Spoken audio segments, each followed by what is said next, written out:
برای برادرانی که مجرد هستند، یعنی بیزن هستند، یک پیام از جانب پروردگار عالمیان دارم. خوب گوش اندازید. جوان مسلمان، جوانی و بیزنی گفته برای زنا نرو، صبر داشته باش، چون که پاداش صبر جنت است.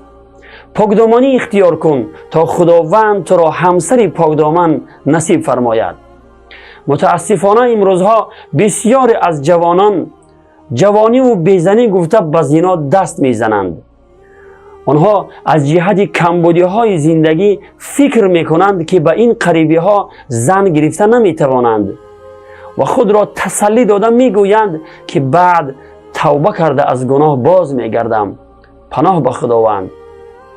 جوان مسلمان، اگر از جهت شرایط ناگوار و کمبودی های زندگی نمیتوانی زن بگیری، پس خوب گوش انداز که خداوند برای تو چه وعده کرده است. خداوند در سوره نور می فرماید: استعیذ بالله ولیستعفف الذین لا یجدون نکاحا حتی یغنیهم الله من فضله.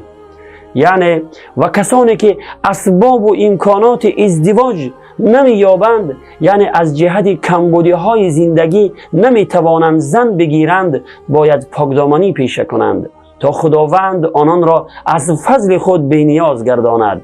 صدق الله العظیم.